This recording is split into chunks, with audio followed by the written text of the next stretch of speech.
Nah ini sebetulnya pukulan mundur bagi kebebasan bicara. Apalagi menurut saya pengen tahu juga nih pandangan Pak BW dari sisi Pak BW yang telah lama mengawal demokrasi nih.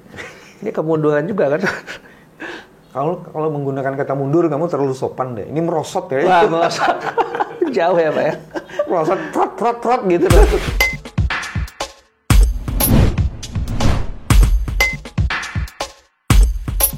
Bismillahirrahmanirrahim. Assalamualaikum warahmatullahi wabarakatuh. Teman-teman, jumpa lagi di channel ini. Channel yang terus-menerus berupaya, berikhtiar sekuat-kuatnya menjaga kewarasan. Dan hari ini saya beruntung ada satu anak muda baru, tapi jabatannya nggak main-main. Sekjen IM57. Sobat, panggilanmu siapa? Lakso. Enggak, ada panggilan kerennya. Lex. Siap Pak BW. Lakso adalah sekjen dari IM57. IM57 adalah singkatan dari Indonesia Memanggil 57 plus Institute. Dia adalah satu organisasi yang dibangun dari mantan orang-orang terbaik KPK yang diusir secara paksa oleh pimpinannya dengan dalih macam-macam ya, diduga seperti itu, dan terus mereka memperjuangkannya. Hari ini kita tiba-tiba takjub karena ada maklumat dari akademisi, tokoh dan masyarakat sipil, banyak juga NGOs-nya, dan dari beberapa daerah di Indonesia membuat satu rilis judulnya Tolak Pembunuhan Demokrasi dan Anti Korupsi di Indonesia. Dan kalimat pertamanya itu di alinea pertamanya agak ngeri tuh. Serbuan tanpa jeda dan pukulan tak henti atas nilai-nilai reformasi terus terjadi. Dan itu ditujukan dengan menghambat proses demokratisasi, pemberantasan korupsi secara sistematis. Dan kalau saya lihat isinya, ini kumpulannya orang-orang dahsyat nih. Ada begitu banyak profesor terlibat di situ. Ada berbagai NGOs dan ada tokoh-tokoh informal yang juga terlibat di situ. Ceritain, Cok. Ada apa sebenarnya ini? Ya. Jadi sebetulnya kalau lahirnya maklumat ini Pak BW, itu bukan dari satu kondisi atau satu keadaan yang terjadi dalam satu hari. Tapi ada rangkaian akumulasi kekesalan ya dari publik, dari akademisi. Akumulasi kekesalan, Pak BW. Akumulasi kekesalan dari akademisi, dari NGO, dari mahasiswa, dari ex-pimpinan KPK, dari elemen masyarakat civil society di Indonesia atas rangkaian yang belakangan terjadi, yaitu mulai dari adanya perpanjangan jabatan pimpinan KPK, putusan MK yang menyangkut perpanjangan jabatan ya, dan betul, usia sampai dengan adanya isu terkait dengan potensi, sekali lagi saya potensi ya, adanya intervensi terkait dengan demokrasi yang ada di Indonesia melalui perubahan sistem. Hari ini lebih ngeri lagi, Sob. Gimana Pak? Katanya KPU lagi diintervensi juga tuh oleh badan intelijen. Kita nggak tahu ya, itu berkembang di Twitter ya. Kita sih nggak kepengen. Apakah betul begitu? Cuman agak mengerikan tuh. Jadi potensinya itu intelijen sekarang udah masuk mengangkangi KPU dan KPU daerah. Jadi mungkin ini juga bagian dari rangkaian itu ya. Dan sebelumnya setelah Pak Bambang ya dengan pimpinan KPK lainnya sempat menyurati ya KPU atas adanya intervensi ya yang terjadi. Itu di peraturan komisi pemilihan umum nomor 10 dan nomor 11 tahun 2023 yang KPU bersikap permisif, memberikan ruang pada para koruptor, dan itu against dari putusan Mahkamah Konstitusi. Setelah sebelumnya ini terkait dengan kewajiban pelaporan dana kampanye itu menjadi LHKPN juga. Oke. Jadi rangkaiannya tuh kalau di klaster tuh rangkaiannya terdiri dari apa aja tuh? Jadi satu. Secara singkat ini sebetulnya menurut saya ya satu gerakan yang luar biasa Pak. Karena gerakan ini lahir bisa secara spontan. Lahirnya ya. Iya. Tapi prosesnya melalui proses yang panjang. Kenapa bisa spontan? Karena ternyata banyak orang punya keresahan yang sama, Pak. atas akumulasi kekesalan yang terjadi. Jadi kalau kita bagi ada 3 pihak yang terlibat di sini. Yang pertama itu orang yang concern terhadap kemunduran demokrasi pasca reformasi. Itu satu. Dan itu ditandai dengan kritikan terkait dengan intervensi terkait dengan sistem pemilu yang menguntungkan salah satu partai politik tertentu. Yang kedua itu klaster anti korupsi. Nah, klaster anti korupsi ini kaitannya dengan ketakutan dari teman-teman bahwa pada akhirnya anak dari reformasi yaitu KPK dijadikan alat gebuk politik yang justru dapat membunuh proses demokrasi yang akan terjadi di 2024. KPK diinstrumentasi jadi alat gebuk politik untuk membunuh demokrasi. Betul. Untuk mengkriminalisasi salah satu calon. Atau salah 2 calon. Atau salah 3 calon, kita nggak tahu. Tapi yang pasti penggunaan KPK sebagai alat politik ini yang juga akan berkaitan dengan klaster yang pertama tadi. Yang ketiga itu ada juga isu terkait dengan semakin meningkatnya kriminalisasi terhadap aktivis yang terjadi. Kasus Haris Fathia kita ketahui sekarang sudah sampai persidangan, Pak. Padahal sebelumnya nggak ada kasus aktivis yang dikriminalisasi sampai pada tahap persidangan. Nah, ini sebetulnya pukulan mundur bagi kebebasan bicara. Apalagi menurut saya pengen tahu juga nih pandangan Pak BW dari sisi Pak BW yang telah lama mengawal demokrasi nih. Ini kemunduran juga kan? Kalau menggunakan kata mundur kamu terlalu sopan deh. Ini merosot ya. Wah, merosot. Jauh ya, Pak ya. Merosot trot gitu merosot. Tapi saya setuju dengan clusteringnya itu. Soal kriminalisasinya itu kan sebenarnya bukan hanya Haris ya. Bukan. Ada cukup banyak sebenarnya aktivis yang dikriminalisasi ya. Bahkan sekarang juga suara kritis dari Denny juga kemudian juga mau dikriminalisasi ya. Itu atas restu dalam tanda petik ya, melalui provokasi dan framing dari Pak Mahfud ya dalam tanda petik ya, diduga seperti itu ya. Jadi orang kemudian padahal sih tadinya biasa-biasa aja gitu lah. Jadi ngeri juga kita di satu sisi disebut Pak Mahfud tuh cukup reformis, tapi di sisi lainnya kelakuannya kayak gitu. Jadi kita bertanya-tanya nih Pak Mahfud ini siapa sebenarnya gitu kan. Ada pertanyaan cukup banyak dari orang itu. Jadi satu kriminalisasi saya setuju dan itu artinya intensi terjadinya proses kriminalisasi akan terus terjadi, bisa potensial akan terus terjadi. Terus kedua kita tahu sebentar lagi akan ada putusan Mahkamah Konstitusi mengenai proporsional terbuka atau tertutup ya. Dan sebelumnya ada juga dirilis dari Denny juga itu soal usia calon presiden dan wakil presiden yang dimundurkan usianya. Padahal ini semuanya kan open policy ya ininya. Jadi open legal policy. Jadi ini ada soal. Jadi isu yang demokratisasi election itu juga jadi benar.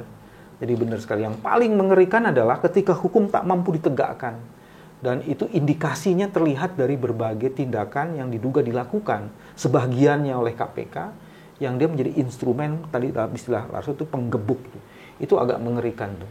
Dan kalau yang saya lihat ini kalimatnya juga ngeri nih. Seluruh kondisi yang 3 hal tadi sangat mempengaruhi kondisi demokrasi ke depan karena demokrasi dilumpuhkan dan digerogoti melalui berbagai jalan.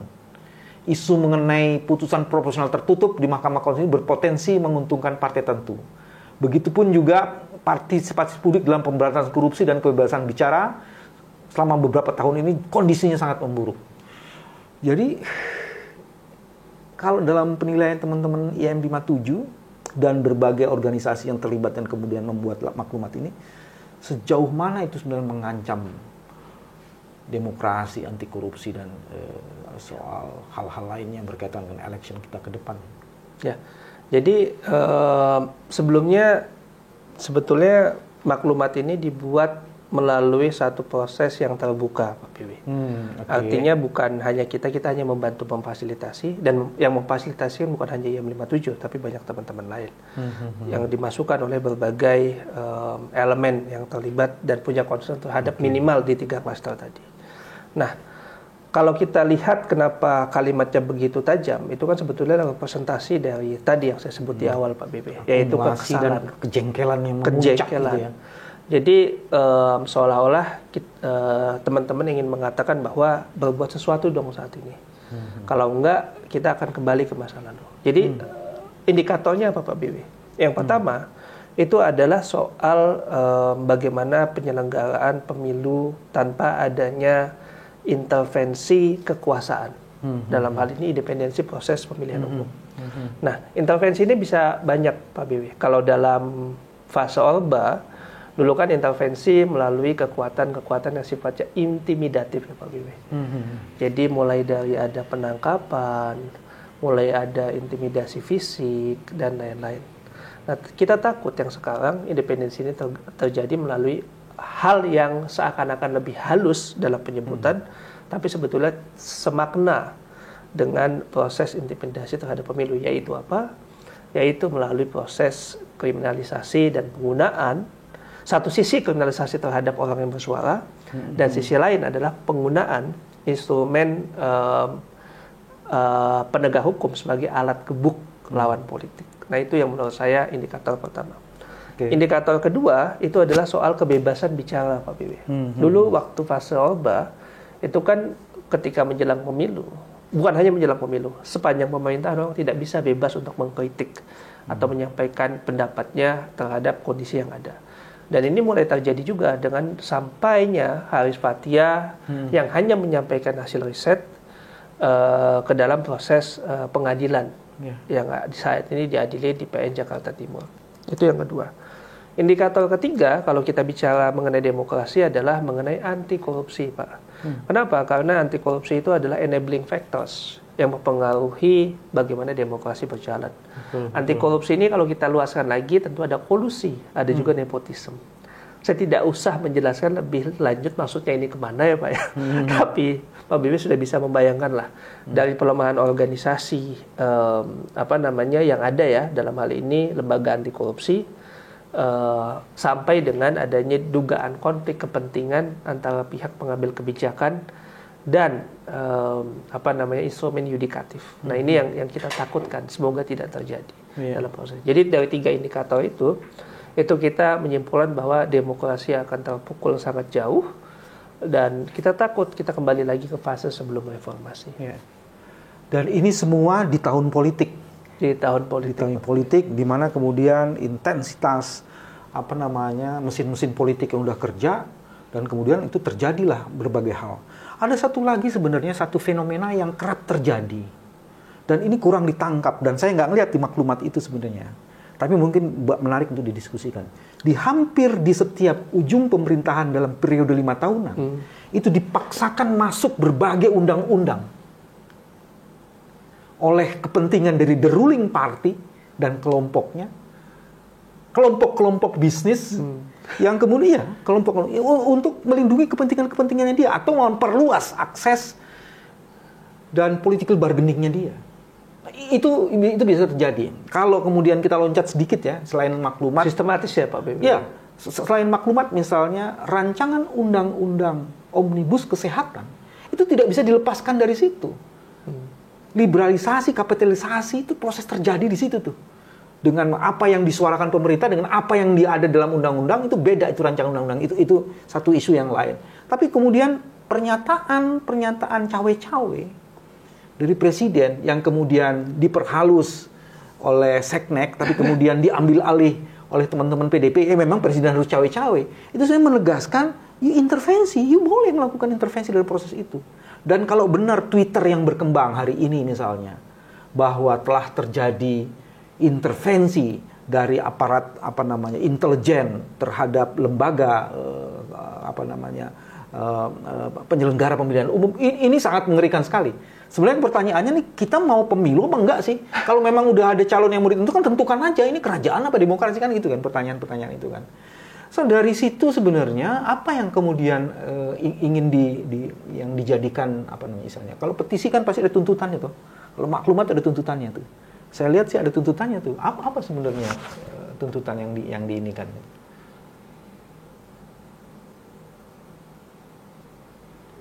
Apa so? Jadi tuntutannya itu kita ada 8. Tentunya terkait dengan 3 klaster tadi, Pak. Walaupun ada satu tambahan ya, yang sebetulnya masih terkait dengan 3 klaster tadi. Jadi tuntutan pertama dan kedua itu kaitannya dengan jangan sampai digunakannya KPK sebagai alat gebuk politik. Caranya bagaimana, Pak? Caranya bagaimana yang bisa dilakukan adalah dengan tidak memperpanjang masa jabatan pimpinan KPK pada periode ini. Artinya putusan MK, Mahkamah Konstitusi karena sudah diputus ya sudahlah berjalan, tapi jangan pada periode ini. Jangan bersifat retroaktif. Harus yang menyebabkan ke adanya depan. konflik of interest, Pak. Itu yang pertama. Jadi kaitannya dengan pertama, ini kaitannya juga dengan yang kedua. Setelah berulang kali Firly Bahuri sebagai pimpinan KPK melakukan berbagai proses pelemahan terhadap KPK ya, dan punya berbagai isu terkait dengan etik, sudah seharusnya saat ini ada sikap tegas bahwa orang yang seperti ini tidak diperpanjang dan malah seharusnya diberhentikan. Ini salah satu concernnya di situ ya. Maksudnya itu. Jadi pimpinan KPK dan lembaga KPK masa jabatannya. Ya. Oke. Jadi kalau dibahasakan dengan sederhana, tuntutan 1 dan 2 itu jangan gunakan KPK sebagai alat gebuk politik. Caranya gimana? Ya 2 tadi. Stop Firly Bahuri, jangan perpanjang masa jabatan yang ada sekarang. Kalau tidak kita bisa menuding atau ada sinyalemen yang menyatakan ini setelah terjadi transaksi. Ya kan, transaksi politik di mana kemudian di situ ada isu mengenai konflik of interest terjadi, dan itu sangat mengerikan ya ketika konflik of interest terjadi. Tuntutan lainnya apa? Tuntutan lainnya 3 dan 4 itu kaitannya dengan demokrasi, Pak. Jadi bagaimana presiden jangan tanda kutip ya cawe-cawe melalui proses intervensi baik langsung maupun tidak langsung ke lembaga yudikatif. Karena kita udah dibagi ya. Kenapa ada trias politika? Karena masing-masing pihak harus bisa mempertahankan posisinya sehingga ada balancing dalam satu proses tata kelola pemerintahan. Dan itu juga kaitannya dengan yang keempat, terkait dengan jangan ada konflik kepentingan, Pak. Yang ini saya tidak perlu elaborasi lebih jauh. Nanti saya dilaporkan juga dengan pencemaran nama baik. Kalau nggak mau dilaporkan jangan jadi aktivis, cowok. Ya, itu tapi sama-sama kita paham lah maksudnya dari konflik kepentingan ini apa dalam segala putusan. Itu yang keempat. Nah, yang kelima itu sebetulnya kaitannya dengan masih terkait dengan yang tuntutan 1 dan 2, Pak. Karena ini kita simpulkan salah satu cara tadi ya yang kita katakan. Jadi 5, 7, 8 ini kaitannya dengan apa yang kita sedang bicarakan tadi, Pak, soal indikator demokrasi. Jadi yang 5 itu sebetulnya kesimpulan, Pak. Makanya jangan gunakan KPK, Kejaksaan dan Kepolisian sebagai alat gebuk politik. Nah, itulah kenapa ada yang ke-7 juga yang menekankan bahwa kriminalisasi itu bisa dibuktikan bukan melalui kata-kata. Presiden boleh berulang kali bicara mengenai bahayanya undang-undang ITE. Tapi pada kenyataannya saat ini kalau kita lihat di Pengadilan Jakarta Timur, Pak, sedang diadili Haris Fathia karena dugaan pencemaran nama baik yang ditujukan kepada salah satu menteri yang ada di dalam kabinet Pak Jokowi. Jadi pelaksanaan kata-katanya belum terjadi nih, Pak, untuk mencegah adanya proses kriminalisasi. Nah, itu yang ke-7.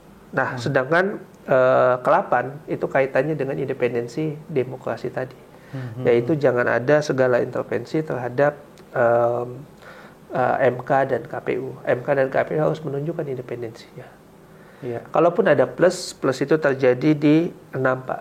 Kenapa? Karena memang ini request dari teman-teman juga, yaitu terkait dengan Undang-Undang Cipta Kerja. Itu dibantu. Ada pernyataan-pernyataan yang dikemukakan oleh hampir 11 pimpinan KPK, 10 pimpinan KPK. Saya sebut aja salah satunya yang menarik itu adalah apa yang dikemukakan oleh termasuk Pak Busro Mukodas. Pak Busro Mukodas nih. Ada peraturan KPU atau Komisi Pemilihan Umum ya, ada Perkomnya itu nomor 10 dan 11 tahun 2003. Itu ternyata dia bertentangan dengan 2 putusan Mahkamah Konstitusi yang menyatakan bahwa ada masa jeda bagi mantan terpidana yang sudah diputuskan 5 tahun, terutama terpidana korupsi. Tapi kemudian oleh keputusan KPU itu, oleh peraturan Perkom KPU itu, kemudian dicoba dianulir gitu ya. Jadi ini gila ini, KPU bisa menganulir itu. Wah, ini nggak masuk akal. Pernyataannya menarik ini. Fakta hukum bahwa korupsi di Indonesia telah menjelma sebagai kejahatan sadisme politik. Mas Busro mengatakan kayak gitu. Dan sudah diantisipasi oleh KPK di masa yang lalu. Artinya yang mengantisipasi adalah masalahnya. Jika KPU nomor 10 dan nomor 11 itu mengizinkan mantan koruptor untuk maju lagi di arena politik tanpa harus melewati masa jeda 5 tahun, maka harus dipertanyakan peraturan KPU ini sebenarnya dibuat untuk kepentingan rakyat atau justru untuk gerombolan politikus busuk yang ingin menjarah uang rakyat. Kalimatnya keras sekali itu. Dan ini juga termasuk yang menjadi bagian dari apa yang dikemukakan oleh teman-teman melalui maklumat itu ya. Betul Pak Wiwi.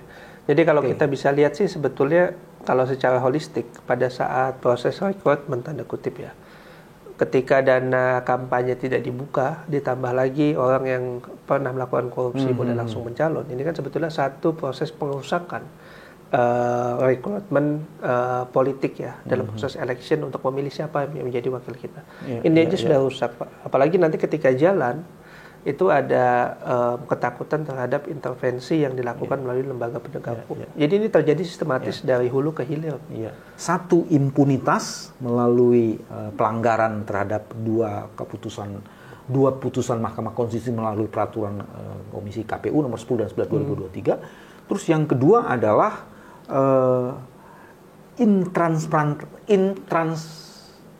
transparansi. Ya, ketidakterbukaan berkaitan dengan dana kampanye. Yang terakhir gini, saya pengen tahu tuh siapa aja sih sebenarnya yang ikut tanda tangan di situ tuh. Ya, jadi menariknya gerakan ini Pak, sebetulnya gerakan ini tidak dikendalikan oleh salah satu elemen masyarakat sipil, tapi ini merupakan gerakan yang dilakukan bersama. Nah, kalau kita lihat makanya di sini orang secara terbuka langsung bergabung saja di dalam gerakan ini. Termasuk kalau kita bisa lihat guru-guru besar dari lintas ilmu itu masuk semua. Profesor Susi Dwi Harjayanti, Prof Sigit, Profesor Prof Atif, terus ada juga Prof Haryadi dan lain-lain. Jadi lintas bidang ilmu dan sektor. Ini BEM saya lihat terlibat juga nih, BEM seluruh Indonesia, BEM UI, BEM UNS, BEM UNS, BEM UGM. Nah, terus ada juga teman-teman yang dari koalisi masyarakat sipil terlibat, tokoh-tokoh muda dan lain-lain. Jadi kalau kita bisa lihat sebetulnya dan termasuk Pak mantan pimpinan KPK juga masuk di dalam di sini. Ada Busro Mukodas, ada Pak BW juga. Ada Abraham Samad, ada Muhammad Yasin. Keren. Oke. Jadi teman-teman tadi sudah dijelaskan ada maklumat yang judulnya, ini maklumat dari akademisi, tokoh dan masyarakat sipil, judulnya Tolak Pembunuhan Demokrasi dan Anti Korupsi di Indonesia. Itu dibuat oleh begitu banyak kalangan dari berbagai tempat di Indonesia yang bersatu padu dan itu menggelorakan ada masalah di situ. Saya ingat sebenarnya, ini di terakhir pernyataan, saya ingat dulu di ujung pemerintahan Soeharto ketika awal reformasi, begitu juga tuh. Ada begitu banyak tuntutan-tuntutan publik lahir ya. Dan itu kemudian menggumpal menjadi bagian penting yang akan mendorong akhirnya kekuatan dari masyarakat sipil. Saya nggak tahu apakah ini juga menjadi bagian dari proses itu ya. Tapi mudah-mudahan yang terbaik untuk bangsa ini supaya menjadi lebih dahsyat dan bisa mengontrol setiap perilaku korupsi dan apapun yang mendelegitimasi proses election dan demokratisasi kita, mudah-mudahan bisa ditaklukkan dan ditekuk. Setuju, teman-teman. Selamat datang di Kewarasan dan bersama Saudara Lakso dari IN, Sekjen IM 57. Sampai ketemu lagi. Wassalamualaikum warahmatullahi wabarakatuh.